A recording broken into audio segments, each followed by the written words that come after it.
Hello everyone, मेरा नाम तपस्या परिहार है। मैंने यूपीएससी सीएसई 2017 में 23rd रैंक प्राप्त किया है। एंड अभी मैं आपको अपने ऑप्शनल सब्जेक्ट जो लॉ है उसके बारे में किस तरह से प्रिपरेशन करनी है मैं वो बताना चाहूँ। लॉ ऑप्शनल के लिए मैंने अपने खुद के नोट्स बनाए थे। तो वो जो नोट्स मैंने कहाँ से कौन से बुक्स रेफ़र की है मैं आपको वो बताऊँगी। तो बेसिकली लॉ में 2 पेपर होते हैं। पहले पेपर में जो सब्जेक्ट्स आते हैं वो है constitutional law, administrative law and international law. जो दूसरे पेपर में सब्जेक्ट्स आते हैं वो थोड़ा कंटेम्प्रेरी ओरिएंटेड है।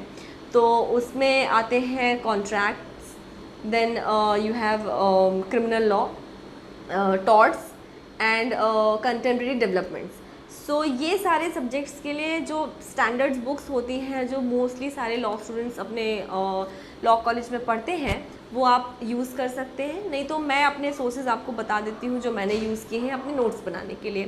तो मैंने किसी भी सब्जेक्ट, यहाँ पे जो सारे सब्जेक्ट्स हैं उनके लिए मैंने एक स्टैंडर्ड बुक यूज़ की है। बाकी जो बाज़ार में AK जैन के जो नोट्स आते हैं मैंने वो भी यूज़ किए हैं। वो सप्लीमेंट करने के लिए अपना जो स्टैंडर्ड बुक है उससे जो नोट्स बनाए हैं उसको सप्लीमेंट करने के लिए मैंने अपने नोट्स में ही उनको इंक्लूड किया हुआ है।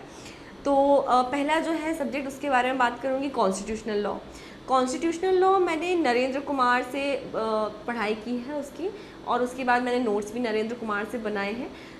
नरेंद्र कुमार मैं आपको सजेस्ट इसलिए करना चाहूँगी क्योंकि बहुत ही कंसाइज और सिंप्लीफाइड वे में उन्होंने सारे जो टॉपिक्स हैं उनको एक्सप्लेन किया है। और मैंने ये बुक पर्टिकुलरली इसलिए रेफ़र की क्योंकि मैंने कॉलेज टाइम में इसी से कॉन्स्टिट्यूशनल लॉ पढ़ा था। दूसरी बात, जो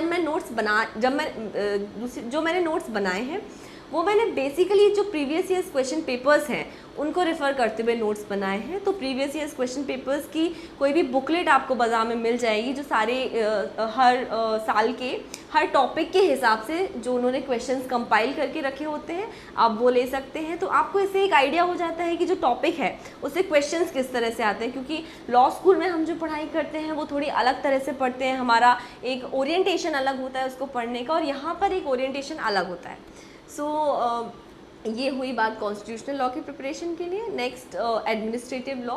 एडमिनिस्ट्रेटिव लॉ के लिए मैंने जो बुक रेफ़र की नोट्स बनाने के लिए वो थी MP जैन, एंड अगेन मैंने AK जैन के जो नोट्स आते हैं वो यूज़ किए, और मैंने एक कंसाइज वे में कुछ जो टॉपिक्स हैं उनके बारे में अपने नोट्स प्रिपेयर किए। So now moving on to international law. International law के नोट्स बनाने के लिए जो बुक मैंने रेफ़र की वो है HO अग्रवाल, लेकिन मैंने बड़ा वाला एडिशन जो आता है उसका मोटा वाला बुक वो रेफ़र किया क्योंकि उसमें थोड़ा डिटेल में दिया हुआ है। और अगेन इसके लिए मैंने previous years question papers refer किए, जो टॉपिक्स आते हैं उसी हिसाब से मैंने नोट्स बनाए, और इसके लिए मैंने किसी और नोट को रेफ़र नहीं किया है। Then moving on to law paper 2, जिसमें सबसे पहले मैं बात करूँगी IPC की।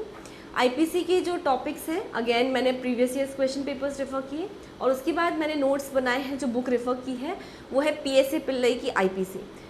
It is again a very comprehensive book, लेकिन उसमें बहुत सिंप्लीफाइड तरीके से आपको एक्सप्लेन किए हैं सारे टॉपिक्स। तो I would refer that book, आपको वो ऑनलाइन भी मिल सकती है। देन टॉर्ट्स के लिए मैंने बांग्या रेफ़र की और मैंने उससे नोट्स बनाए हैं। मैंने कोई और नोट्स उसके लिए यूज़ नहीं किए हैं। देन कॉन्ट्रैक्ट लॉ और सेल ऑफ गुड्स एक्ट के लिए मैंने again Avtar Singh and बांग्या refer की है, जो कि पूरी तरह से सब्जेक्ट को कवर करती है, एंड बहुत ही सिंप्लीफाइड वे में उन्होंने टॉपिक्स जो हैं उनको एक्सप्लेन किया है। Then moving on to contemporary legal developments. तो कंटेम्प्रेरी लीगल डेवलपमेंट्स में जो टॉपिक्स आते हैं prevention of corruption act and जो IPR है, तो IPR के बारे में मैंने कंसाइज नोट्स जो AK जैन के आते हैं मैंने वो पढ़े हैं। बाकी मैंने इसके लिए कोई बुक रेफ़र नहीं की है। एंड इस बार जो पेपर आया था उसमें IPR के काफ़ी ज़्यादा क्वेश्चंस थे, तो आई गेस ये this is a very important part of syllabus now. तो ये आप सिर्फ कंटेम्प्रेरी लीगल डेवलपमेंट करके छोड़ नहीं सकते हैं, इट्स वेरी इंपॉर्टेंट। एंड ये गलती मैंने की थी कि मैंने IPR को बहुत सीरियसली नहीं लिया। पहली बात ये थी कि मेरा IPR कॉलेज में ऑप्शनल नहीं था, तो मैंने वो पढ़ा नहीं था। तो इस चक्कर में मैंने यहाँ पर कंटेम्प्रेरी लीगल डेवलपमेंट समझ के मैंने उसे इग्नोर भी किया। सो आई गेस IPR बहुत इंपॉर्टेंट है and you have to refer a good book for it. और जो टॉपिक्स हैं कंटेम्प्रेरी लीगल डेवलपमेंट्स के अंदर, जैसे कि RTI एक्ट या PIL, और तो इनकी पढ़ाई मैंने मोस्टली इंटरनेट से की है। कुछ जो क्वेश्चंस जिस तरह से आए हैं मैंने उन्हें देखा और मैंने इंटरनेट से सर्च करके सारे अपने आंसर्स प्रिपेयर किए।